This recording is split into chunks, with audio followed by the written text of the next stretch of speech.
इस देश के प्रतिष्ठित विश्वविद्यालय डॉक्टर हरि सिंह गौर विश्वविद्यालय में आयोजित वेद संगोष्ठी, प्रतिष्ठित वेद संगोष्ठी में विराजमान दूर दूर से पधारे हुए अनेक विद्याओं में निष्णात विद्वान का मैं प्रणति पूर्वक सादर अभिवंदन करता हूं।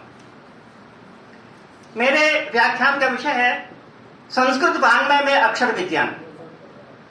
भारतीय मनीषा यह मानती है, जैसा कि इससे पूर्व वक्ताओं ने कहा है, कि वेदे सर्वम प्रतिष्ठितम सर्व ज्ञानमयो हि सः, अर्थात वेद में सभी प्रकार की विद्याएं समाहित हैं। इसलिए यह अत्यंत स्वाभाविक है कि उसमें अक्षर विज्ञान की बातें भी हों और अक्षर के संबंध में संपूर्ण परिभाषा इत्यादि के द्वारा उसको सुसज्जित किया गया हो। तो यहां पर हम गंभीरतापूर्वक अध्ययन करने पर पाते हैं कि ऐसा हुआ है, क्योंकि जो वेद है वह अक्षर राशि है, शब्द राशि है, जो बाहरी रूप से, भौतिक रूप से वह शब्दमय है। इसलिए शब्द के संबंध में निष्णात रूप से उसमें चर्चा की गई हो, उसका परिभाषा इत्यादि के द्वारा उसको संपूर्ण रूप से, अविकल रूप से शास्त्रीय रूप दिया गया हो, इसमें अत्यंत स्वाभाविक है। वेदों में यह भी कहा गया है कि इस दुनिया में जब शब्द और भाषा आई तो किस रूप में आई। उसमें कहा कि ऋचम वाचम प्रपद्ये, जब भी इस दुनिया में वाणी आई तो वो ऋग्वेद के रूप में आई। उपनिषदों में यह भी कहा है कि सर्वेषाम वेदानाम वाग एकायनम, अर्थात सभी जो वेद हैं उनका वाणी निवास स्थान है, एक आयन है। इस प्रकार से शब्द उस वेद का निवास है और वाणी वेदों के रूप में आई। इससे पूर्व अगर हम जाते हैं तो हम पाते हैं कि इससे पूर्व कुछ भी नहीं है। जब भी हम वाणी को पाते हैं, वाणी का स्वरूप जब भी हमने देखा तो वेद के रूप में देखा। इससे पहले का स्वरूप तो कभी किसी को मालूम ही नहीं। पूरी दुनिया इस बात में एक स्वर से मानती है कि विश्व के पुस्तकालय का प्राचीनतम ग्रंथ वेद है। विश्व के पुस्तकालय का प्राचीनतम ग्रंथ वेद है, एक स्वर से मानते हैं। यानी बहुत से मतभेद हैं अपने देश में भी और विदेश के विद्वानों में भी, परंतु एक ये मत ऐसा जिसको सब विद्वान एक साथ स्वीकार करते हैं कि इससे पूर्व का तो कोई पुस्तक है ही नहीं। तो जब इससे पूर्व की पुस्तक नहीं है, इसका मतलब वाणी का सर्वप्रथम प्रादुर्भाव हुआ वेद के द्वारा, वेद के रूप में। ऐसा हमारी मनीषा स्वीकार करती है। और जब हम ये स्वीकार करते हैं तो ये पाते हैं कि वाणी का जो सर्वोच्च शिखर है ना, वो वेद में वर्तमान है। यानी डार्विन का विकास यहां विखंडित हो गया। डार्विन ने हमको ये बताया कि सबसे पहले सृष्टि कैसे हुई होगी। सबसे पहले अत्यंत सामान्य रूप से हुई होगी, धीरे धीरे सीखा होगा, सीख करके इतना बढ़े हैं। माने लाखों करोड़ों वर्ष लगे इस मनुष्य को इस रूप में आने में, ऐसा डार्विन ने विस्तार से प्रतिपादन किया। परंतु डार्विन का जो ये सिद्धांत है, केवल एक ये सिद्धांत ऐसा है जिसमें कि डार्विन का विकास खंडित हो जाता है।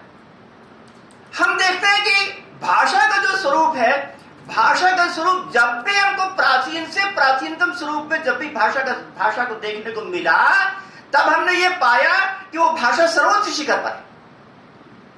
सर्वोच्च शिखर पर हमारी भाषा विज्ञान में पढ़ाया जाता है कि वेदों से लेकर के आगे की जो भाषाएं बनी, उन भाषाओं के अलग अलग भाषाओं की विकृतियों का या नई भाषाओं के बनने का क्या कारण है।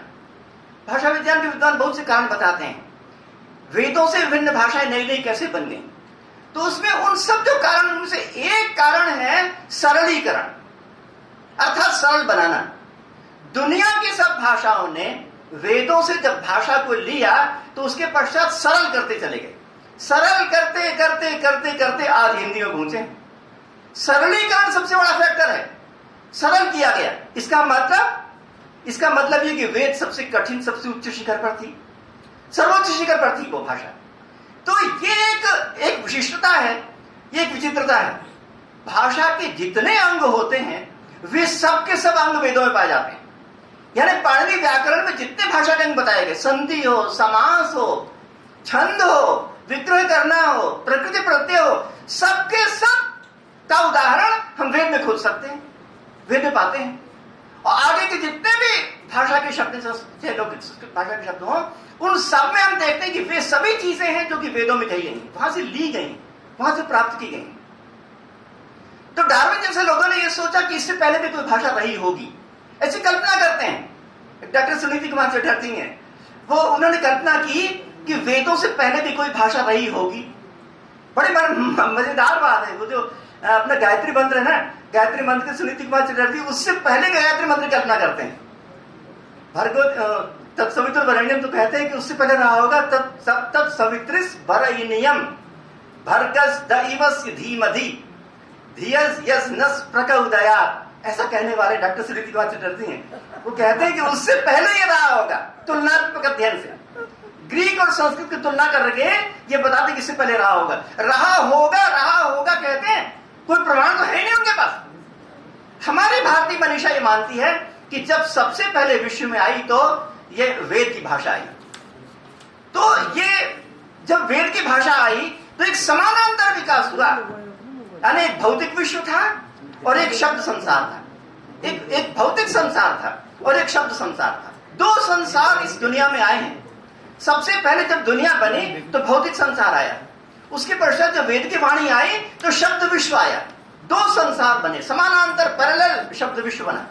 और इस बात को उपनिषदों में कहा है। उपनिषदों में कहा है कि दुनिया जो है कितने भागों में विभाजित है। उन्होंने कहा दुनिया में दो भागों में विभाजित है, नाम में और रूप में। नाम रूप में व्याकरण वाणी, नाम और रूप इन दो भागों में विभाजित है। तो रूप कैसा है? रूप जो है दृश्य है, स्पृश्य है, घ्राण योग्य है, सब कुछ है। और नाम केवल श्रव्य है, केवल श्रव्य। बाकी तो दृश्य स्पृश्य सब कुछ है और नाम अकेला श्रव्य है। परंतु नाम अकेला श्रव्य होने के बावजूद भी वो रूप से अलग हो गया और नाम के अलग से परिगणन किया। दो भागों में विभाजित है पूरी दुनिया, एक तो नाम में और रूप में। तो हमारी भारतीय मनुष्य भी कहती है कि जो रूप है उसको किसने बनाया? उसको प्रजापति ने बनाया। और जो नाम है उसको किसने बनाया? वाचस्पति ने बनाया। नाम और रूप को बनाने वाले भी प्रजापति और वाचस्पति हैं। इस प्रकार से लोग कहते हैं। तो ये नाम और रूप में कुछ समानताएं भी हैं और कुछ भिन्नताएं भी हैं। भौतिक विश्व में और शब्द विश्व में कुछ समानताएं भी हैं, कुछ भिन्नताएं भी हैं। समानता तो बड़े ही प्राचीन काल में बड़े अच्छे ढंग से बता दी गई। समानता, उसमें समानता में यह कहा गया कि जितने भी भौतिक दुनिया है और जितनी शब्द वाली दुनिया है वो दो प्रकार की है। दो प्रकार का मतलब है कि पहले एक मूल रूप में है और मूल रूप से आगे परिवर्तन होता है, परिवर्तन करके नए रूप में परिवर्तित होती जाती है। तो पहले जो मूल रूप दुनिया है वो नित्य है, अविनाशी है, और जो आगे बढ़ने वाली दुनिया है वो अनित्य है, विनाशी है। तो दोनों का नाम, जो कि मूल रूप वाली है, उन दोनों का नाम प्राचीन मनीषा ने दे दिया अक्षर। और उसके पश्चात जो दुनिया आई उन दोनों का नाम दे दिया अक्षर। माने कितना बढ़िया है। भौतिक विश्व और शब्द विश्व, इन दोनों में पहले वाले को जो मूल रूप उसका नाम दे दिया अक्षर और दूसरे वाले को नाम दे दिया अक्षर। गीता में कहा है, गीता में कहा है कि द्वाविमौ पुरुषौ लोके क्षरश्चाक्षर एव च क्षरः सर्वाणि भूतानि कूटस्थोक्षर उच्यते। अर्थात इस दुनिया में दो प्रकार के लोग हैं, एक क्षर है और एक अक्षर है। भौतिक विश्व जो है नित्य वाला, जो मूल प्रकृति है वो अक्षर है। इसी प्रकार से शब्द विश्व में जो मूल अक्षर हैं, जो कि हैं वो अक्षर हैं और उनसे बने हुए अक्षर।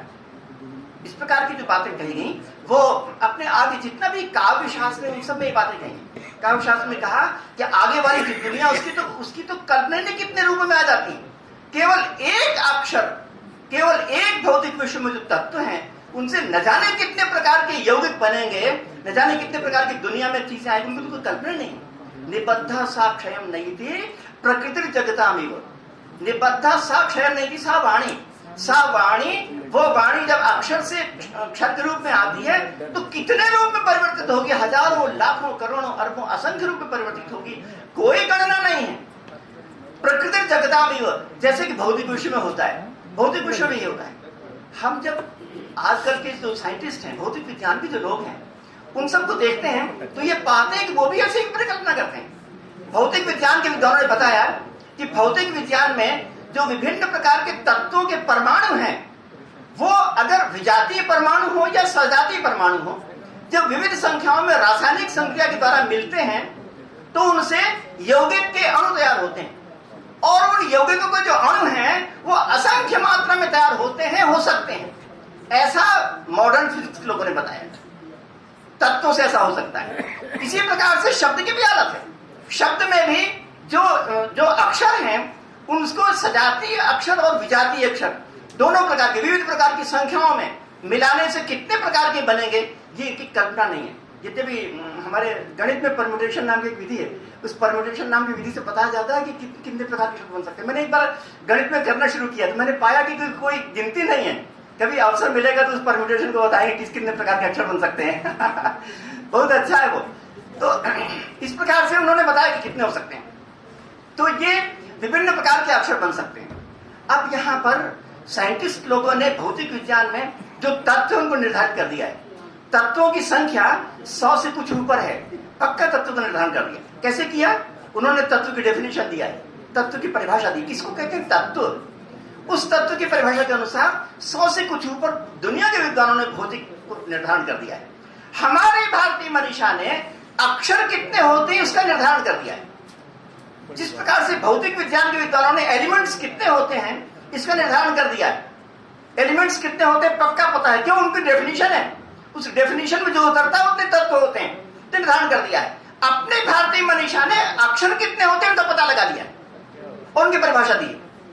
हमारा जो शास्त्र है वो इसीलिए शास्त्र है अथवा साइंस है, वो शास्त्र अथवा साइंस इसलिए कहा जाता है कि उसमें क्लासिफिकेशन होता है, उसमें डेफिनेशन होता है, उसमें एग्जामिनेशन अथवा एप्लीकेशन होता है, तब बनता है शास्त्र। अगर किसी भी शास्त्र में चीजें हो, क्लासिफिकेशन हो, डेफिनेशन हो और एप्लीकेशन हो, तो शास्त्र कहा जाएगा। न्याय में कहा है? न्याय में कहा है कि उद्देश्य और लक्षण और परीक्षा, वात्स्यायन भाषा में कहा है कि उद्देश्य, लक्षण और परीक्षा। उद्देश्य क्या है? उद्देश्य क्लासिफिकेशन, और लक्षण क्या है? लक्षण है डेफिनेशन, और परीक्षा क्या है? परीक्षा एग्जामिनेशन अथवा एप्लीकेशन। ये तीन चीजें हो तो शास्त्र बन जाता है। हम यहां पर ये बताना चाहते हैं कि जो अक्षर विज्ञान है, अक्षर विज्ञान किस लिए है? क्योंकि भारतीय मनीषा ने अक्षर की डेफिनेशन तय कर दी।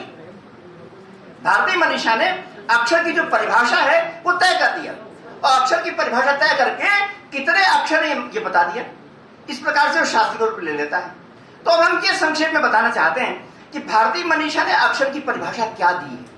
अक्षर की ऐसी कौन सी परिभाषा है जो कि दुनिया में सबसे विलक्षण है और वो अन्यूनातिरिक्त है।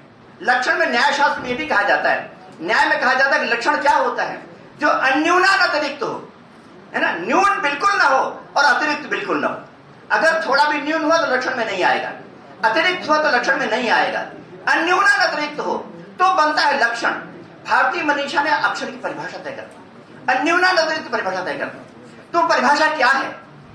भारतीय मनीषा के अनुसार अक्षर की परिभाषा यह है कि अक्षर मानव ध्वनि के द्वारा विकसित, मानव वाग्यंत्र के द्वारा विकसित वह ध्वनि है जो अर्थ को बदलने में उत्तरदायी हो, जो अर्थ को भेद करने में उत्तरदायी हो, जो अर्थ को बदल सके। मैं फिर से कहूं, भारतीय मनीषा के अनुसार अक्षर की परिभाषा यह है कि अक्षर मानव के वाग्यंत्र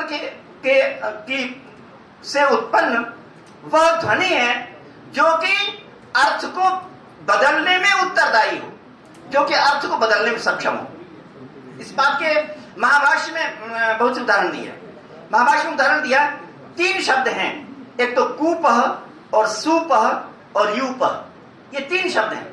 तो आप जानते हैं कूपः का अर्थ भिन्न होता है और सुपः का अर्थ भी अलग होता है, यूपः का अर्थ भी भिन्न होता है। तो यहां पर जो अलग अलग अर्थ हैं उन अर्थ को भेद करने की जिम्मेदारी किसकी है? उत्तरदायित्व तो किसका है? जैसे आजकल जो कई घटना सरकार की जो अपने काम करती है ना, तो जिम्मेदारी तय करना चाहती है, मगर आजकल जिम्मेदारी तय नहीं हो पाती। परंतु यहां पर कूपः सुपः यूपः में अक्षर को बदलने की जिम्मेदारी किसकी है? कूप के बाद सूप को बोला। तो हम कह सकते हैं कि यहां पर कूप के बाद सूप को बोलने पर स की जिम्मेदारी है कि उसने अर्थ को बदल दिया। क्यों? क्योंकि ऊ और प तो वैसे के वैसे ही, वर्ण विपर्यय एक से वर्ण विपर्यय से एक वर्ण, हाँ, केवल एक ही अक्षर बदला गया। कूप और सूप में ऊ और प तो वैसे ही है, परंतु अर्थ पूरा पूरा बदल गया। इसका मतलब हुआ कि ऊ ने और पा ने वो जिम्मेदारी नहीं संभाली, का ने और सा ने वो जिम्मेदारी संभाली। अगर कोई एक अक्षर के बदलने से और पूरा पूरा शब्द समान रहे और पूरा का पूरा अर्थ बदल जाए तो हम समझेंगे कि जिम्मेदारी उसकी। कूपा और सुपा में का की जिम्मेदारी है और स की जिम्मेदारी है, उ और प की जिम्मेदारी नहीं है। तो इससे सिद्ध हुआ कि जो अक्षर अर्थ को बदलने में जिम्मेदार हो वो अक्षर कहलाता है, और जिसमें अर्थ को बदलने की जिम्मेदारी ना हो वो अर्थ वो नहीं कहलाता है ना।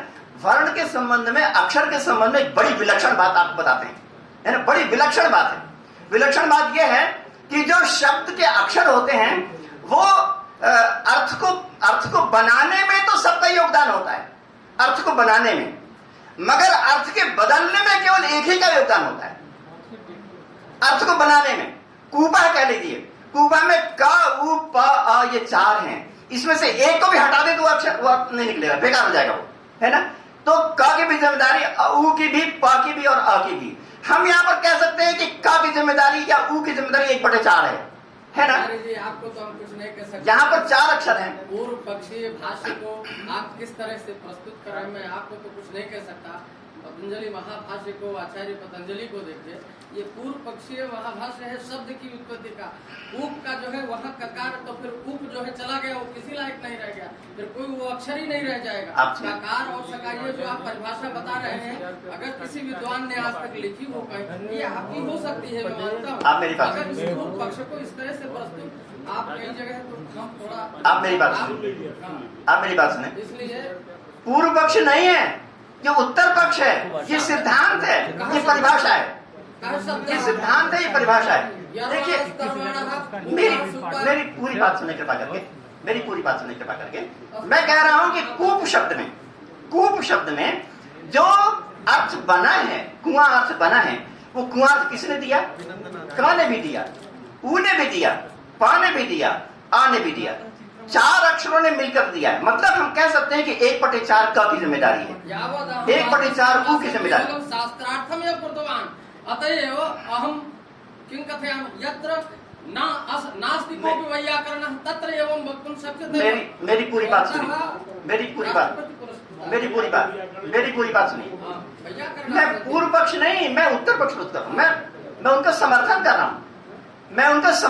रहा हूं, मैं परिभाषा को स्थापित कर रहा हूं, मैं पूर्व पक्ष प्रस्तुत कर रहा हूं। आप स्वयं देखें कि कूप में अर्थ को बनाने की जिम्मेदारी कितने की है? 4 की। क उ प अ 4 मिलकर अर्थ को बनाते हैं, ये 4 की जिम्मेदारी है। परंतु कूप में जो का है वो का को हटा दिया जाए और युप कह दिया जाए तो अर्थ बदल जाता है। तो अर्थ को बदलने की जिम्मेदारी केवल क में है। तो परिभाषा में ये कहा गया कि अगर वो विशेष शब्द जिसमें कि अर्थ को बदलने की क्षमता हो, अर्थ को बदलने की जिम्मेदारी हो, अर्थ को बदलने का सामर्थ्य हो, वो एक अक्षर होता है। तो प्रत्येक अक्षर बनाने में प्रत्येक अक्षर की जिम्मेदारी होती है। ये बात महाभाष्य में संघातार्थ में कही गई कि संघात अर्थवान होते हैं। संघात माने क भी, उ भी, पा भी, अ भी अर्थवान संघातार्थ में कही गई। उसके पश्चात जो मैं ये दूसरी बात कह रहा हूं कि का में अर्थ को बदलने का सामर्थ्य है, ये बात महाभाष्य में वर्ण व्यत्यय चार्थांतर गमनात् में कही गई। वर्ण व्यत्यय चार्थांतर गमनात् में कही गई कि का में उस अर्थ को बदलने की जिम्मेदारी है, सार्थकता है, उससे बदल जाता है। तो ये एक परिभाषा ऐसी है जिससे कि हम किसी भी अक्षर को कह सकते हैं। इससे ये तय होता है कि अक्षर कितने होते हैं। इससे हम कह सकते हैं कि इंग्लिश में जो त था द धा की ध्वनियां नहीं है, इंग्लिश में जो त था की ध्वनियां नहीं है वो पूर्ण नहीं है, क्योंकि ध्वनि पूरी हुई नहीं। हमने परिभाषा में कहा कि वाग यंत्र के द्वारा जितनी ध्वनियां आ सकती हों वे सब अक्षर में आएंगी, परंतु ध्वनियां पूर्ण नहीं है, इसलिए इंग्लिश के अक्षर पूरे नहीं हुए। और एक मिनट, इंग्लिश में वो अक्षर पूर्ण नहीं हुआ। इसी प्रकार से वेद में जो अग्निमीड़े है, अग्निमीले है, ये 3 प्रकार से विभिन्न शाखा के विद्वान पारायण उच्चारण करते हैं। तो यहाँ पर डा को और अड़ा को अलग अलग अक्षर नहीं माना गया। क्यों नहीं माना गया? क्योंकि डा और अड़ा से अर्थ भेद के उत्तरदायित्व सामर्थ्य नहीं होता है, उत्तरदायित्व सिद्ध नहीं होता है। ड के स्थान पर अगर अड़ा को हम बोल दें तो अर्थ बदल जाएगा। इस प्रकार का हमारे पास कोई उदाहरण नहीं है। इसलिए इसलिए हिंदी भाषा में और संस्कृत भाषा में डा और डा को अलग अलग अक्षर नहीं मानेंगे। इसी प्रकार से डा और डा को अलग अक्षर नहीं मानेंगे। मैं कारण बता रहा हूं, माने वर्णमाला में क्या कारण है कि डा और डा अलग अलग अक्षर नहीं है। उसका कारण यह है कि परिभाषा में वो समाहित नहीं होता है। तो ऋग्वेद में जो डा और डा है वो अपने आप में अलग अलग अक्षर नहीं, परिभाषा से आती है। हम ज का प्रयोग करते हैं, अरबी वाले ज का प्रयोग करते हैं। ज और ज अलग अलग अक्षर नहीं है। ये क्यों? ये हमारी परिभाषा से सिद्ध होता है, क्योंकि हमारी परिभाषा में कहा गया कि वो अर्थ बदलने के उत्तरदायित्व अगर हो तो अलग अलग अर्थ होगा, परंतु ज और ज से अर्थ में भेद नहीं आता, इसलिए वह अलग अलग अक्षर नहीं है। इस प्रकार से आगे परिभाषा में ये कहा गया है,